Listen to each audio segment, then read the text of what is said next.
Hi guys, welcome to INEC Media. In this message, Apostle Michael Orokpo has something very glaring to tell you. He says that no matter how many times, no matter how many days, no matter whatever he does, God will not use him more than he is using OYEDEPO. And his reasons are very clear, and you want to find out why he said that. He talks about capacity building, how God can use somebody based on his capacity in the faith. So just click like, subscribe. No matter what I do today, God can use me much more than he's using Bishop David OYEDEPO. Because while I am here talking this morning, there are over 50,000 living faith churches where the gospel is being preached at the same time, affecting millions of people. Even if I preach here and it is streamed live, it cannot compare to what God can do with Bishop. Even if he doesn't go to church today, there are over 50,000 churches where the message of God is being preached, where souls will be won. Even if everybody here is won to Christ this morning, it will not be up to 1/10 of the souls that will be won by the Living Faith Commission this morning. It is called enlargement. Even if the man decides to sleep all the days of his life, everything I do now cannot compare to what God can do with him. So because of the magnitude of enlargement, while he is sleeping, he's making impact. There are men in this world that while they are yet sleeping, they are making impact. I can travel to 30 nations this year and preach the gospel of Christ, and I will call it great impact. But you will be shocked that those 30 nations that I will visit this year, there is somebody that has at least 10 churches in those 30 nations. And so he is not just visiting. Every week souls are being won. Every week impact is being made because they paid the price to be large.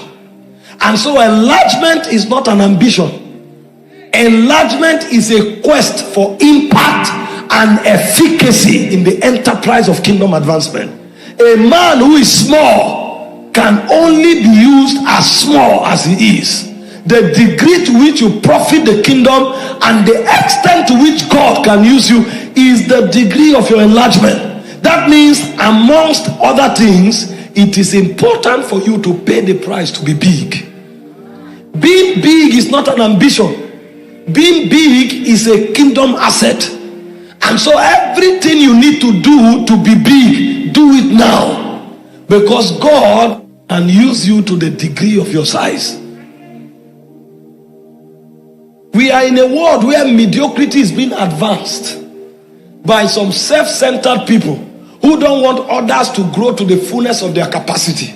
And so when they find people becoming big, they use manipulative stunts to kill that propensity of God growing on their inside, so they will remain mediocres. And if they remain mediocres, they remain servant all their life. That's the strategy that politicians use. They come to you every 4 years, they give you stipends, they don't allow you the opportunity to grow, because so long as you remain small, you remain a servant. When a people begin to advance for growth and enlargement, they become threatened, because the manipulation they used to keep them where they are will no longer work. And it's unfortunate that this is happening even in the Church of Christ today. When you begin to grow, they call it ambition. Meanwhile, the same thing you are trying to do, they started doing it when they were teenagers. And now they don't want you to enlarge, because when you enlarge, sometimes you become so impactful that you can no longer be trapped in the cage of manipulation. I tell you, if you want to be relevant in the last day, you must pay the price to enlarge. There is nothing glorious about being small.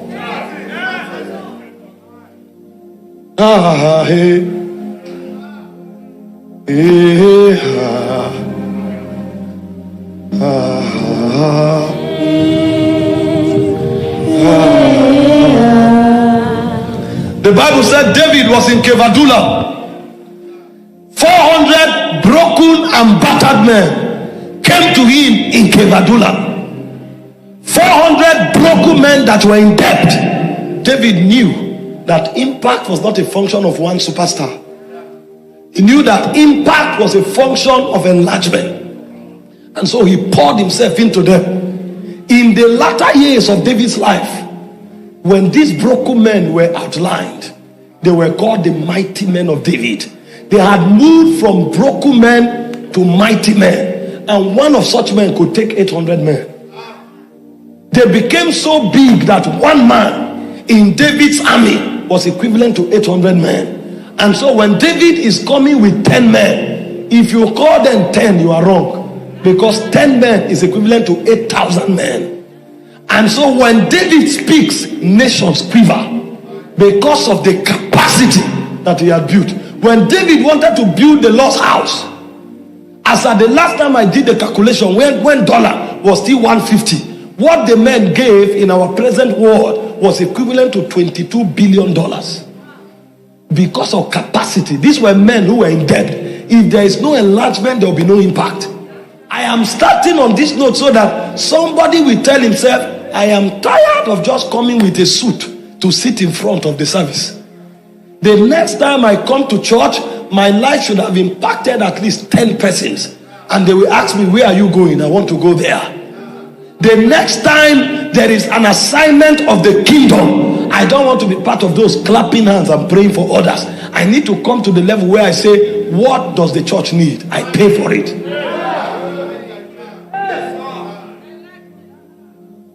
You need to come to that point where you are no longer satisfied just leading the choir, and then you find 7-10 people fighting over themselves who will lead the choir.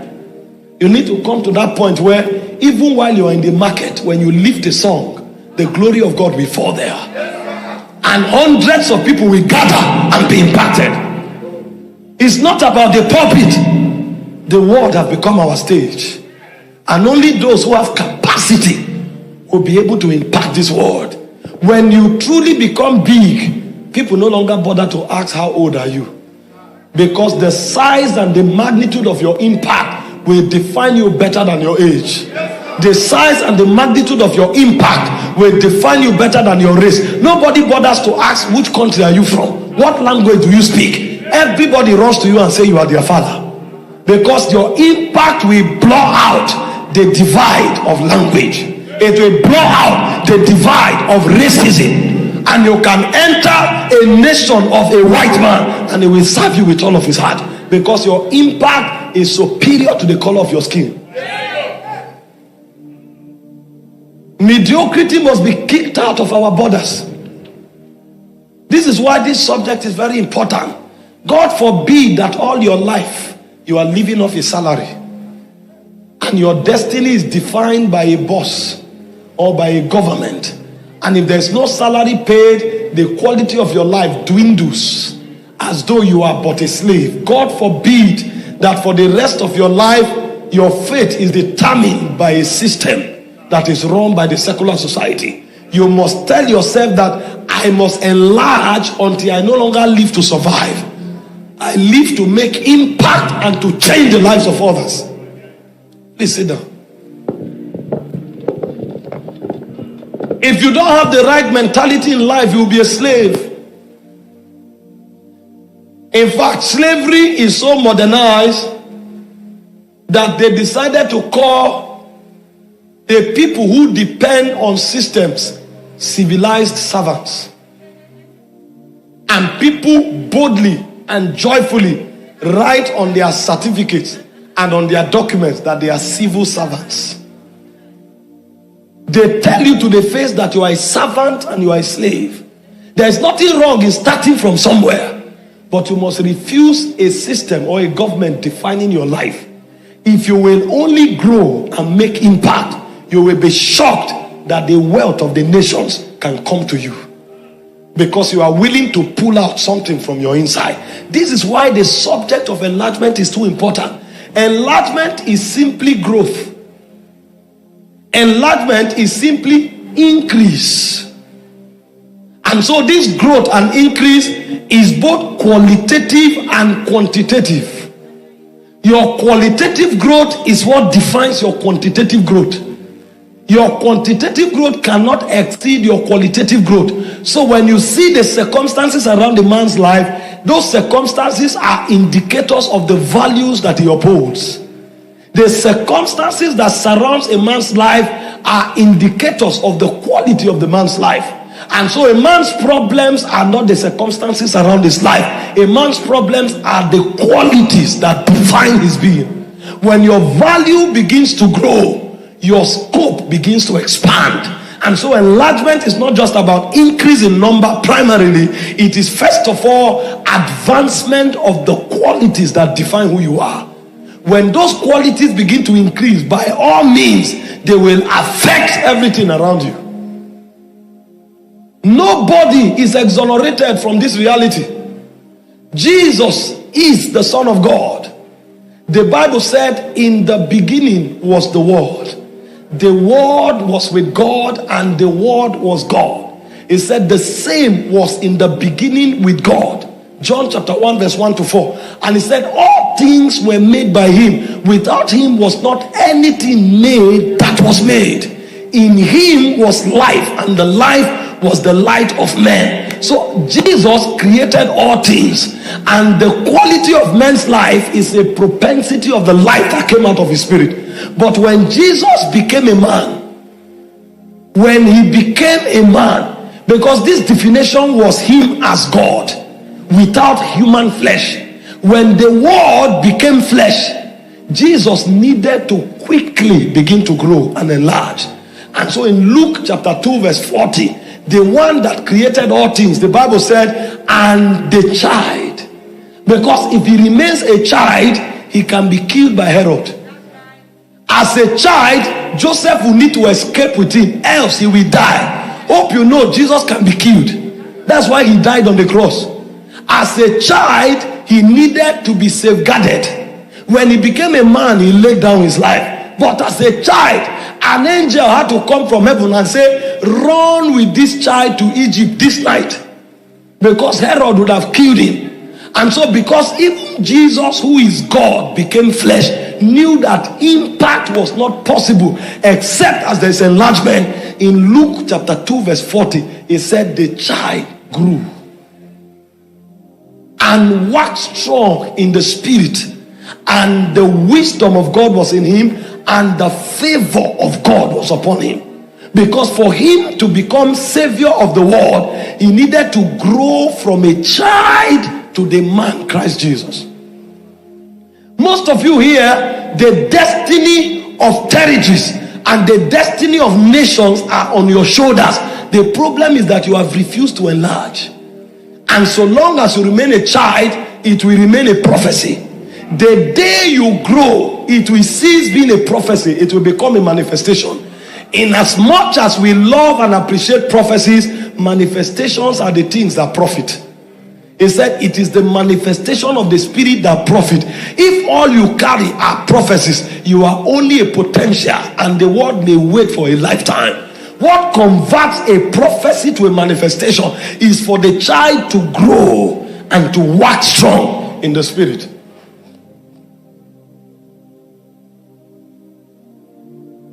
There are too many people not growing, and so you met them 10 years ago, they were a body. Meet them today, they are a body, and all they waste their life doing is complaining about others.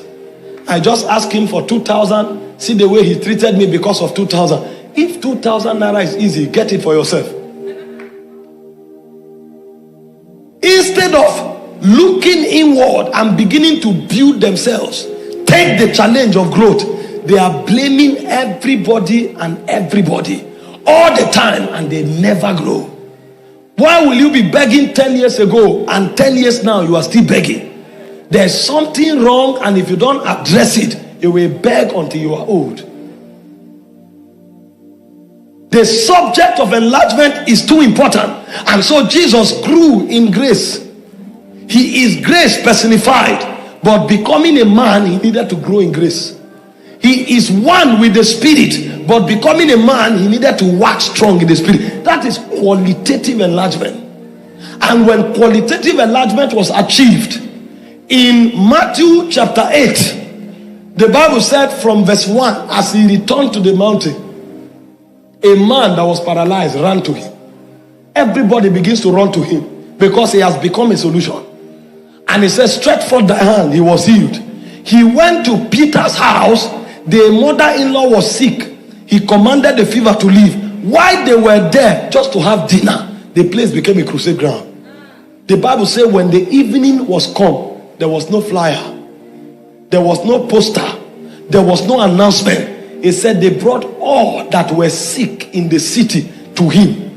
How did they know? That means Jesus lost the right to walk on the street. Jesus lost the right to walk in public, because the moment they hear that he's around, the whole city will gather around him. So from qualitative enlargement to quantitative enlargement, 30 years of his life, nobody cared about him. In fact, John had to introduce him. Behold, the Lamb of God that taketh away the sins of the world. But when qualitative enlargement was achieved, he didn't need an introduction anymore. When he was hid in a house, the whole city gathered around him, and he came out, and he never let them down for once. The Bible said he touched them, and all that were sick were made whole. You will not make impact except as you are enlarged. And for you to be enlarged, you must journey from qualitative development to quantitative development. Quantitative development is actually a byproduct of qualitative development. This is not about ministry. This is about impact in life and destiny. Some years ago, I went somewhere to buy water. I took my car to the mechanic village to fix. And when I stepped to the shop to buy water, they said the water was 50 naira. Say, what? How can you sell pure water for 50 naira? While I was here talking, the guy pointed that shop there, they sell it for 10 naira. They knew their value, that they were unapologetic about it. Here we sell like this. If you don't want, go there. I went somewhere to cut my hair some years ago, and when I entered, they say haircut is 1,000. Why will you cut hair for 1,000? They say, see the next up there, they cut hair for 250. Meanwhile, the shop where they cut hair for 250 was dry. The shop where they cut hair for 1,000 was packed and flooded. That was the reason I entered there in the first place. How can this be more expensive yet everybody is coming there? Because quantitative value responds to qualitative value. If you don't have qualitative value, you will struggle and labor. Nobody will come to you. I gave you the instance of Jesus, the Son of God, so that you will know that no man is exonerated. Jesus had to grow in favor, in grace. He had to grow. When he grew in quality, the Bible said the whole city came to him. Every time Jesus moved, there is one word that is common: the multitude. The multitude. The multitude. Because there was too much quality for the environment to ignore him.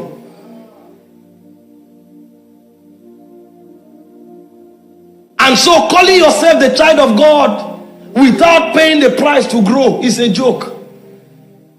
You are deluded. It is when you cross time into eternity, you will discover that the reward of heaven is not for children of God. The reward of heaven is for the overcomers. The reward of heaven is for those that made impact. Because reward is a gift for those who paid the price to overcome in time. If you don't pay the price to overcome in time, at best you will be accommodated, but there will be nothing for you. Paul said, I have finished my course. I have run my race. He said, there remaineth for me a crown of life. The crown of life is not because Paul was a child of God. The crown of life was because he fought a good fight. He kept the faith. So anybody who doesn't make impact in this kingdom will be surprised in eternity. Because even in eternity, they are poor people. Did you not read about Lazarus? He was in Abraham's bosom because he owned nothing. He was a righteous man, but he didn't make impact. And because he didn't make impact, even in eternity, he owned nothing. Don't assume that when you come to eternity, there will just be abundance. The abundance is commensurate to the impact you have made. I'm saying this so that as I advance the spiritual principles for enlargement, everybody will make up their minds this morning to pay the price to make it happen in their own lives. Enlargement is not a product of mastery. Enlargement is not a product of experience. Enlargement is not a product of skill. skill, mastery, and experience becomes an advantage when God is breathing upon what you are doing.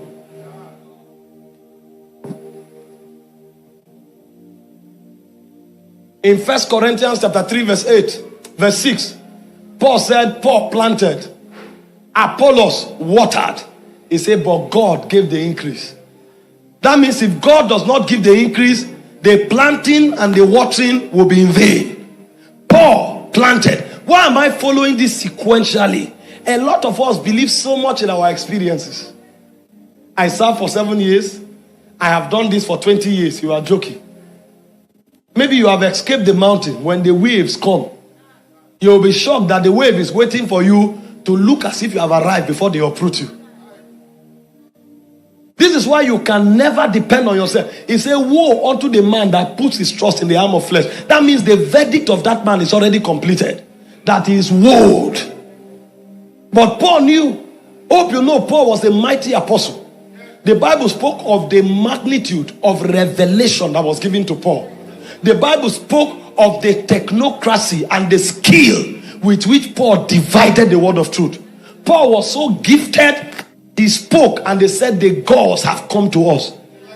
In the likeness of men, they called Paul a god. He had so much expertise, but this was the submission of Paul. I planted, Apollos watered, but I don't have the capacity to give increase. He said God was the one that gave increase. You find people today who speak as if they are the God of heaven. They speak as if it's because of their intelligence that things are working. So when you speak to them, everything they say is about themselves.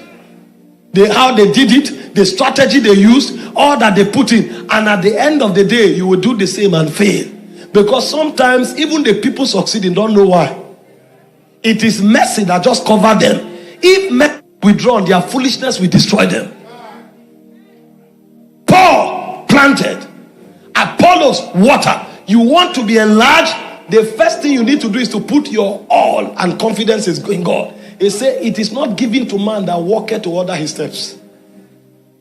The Bible spoke of Jabez in 1 Chronicles chapter 4 verse 9. He said he was more honorable than his brethren. But when you go to verse 10, you will know why. He said Jabez called upon the name of the Lord.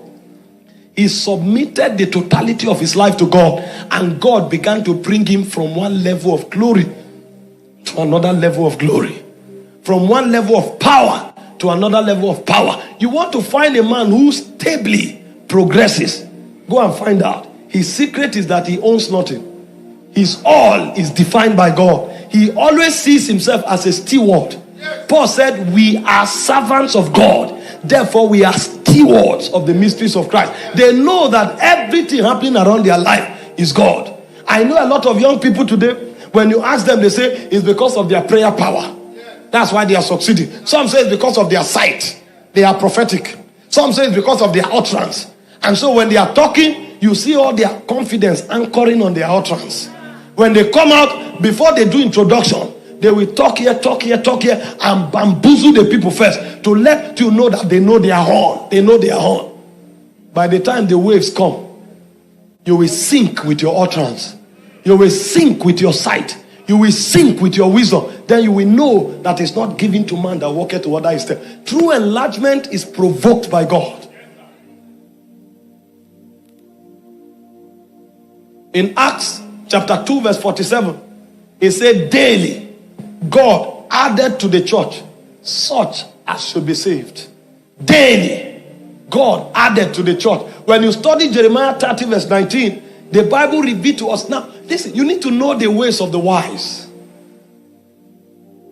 A wise man is not a man who is full of facts.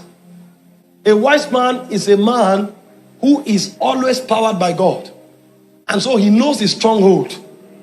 When you meet him, you say, how is this happening? He says it's God. And you say, what do you mean by God? He says he's God. Because every other thing you know is the same thing I know. The only difference is that I depend on God.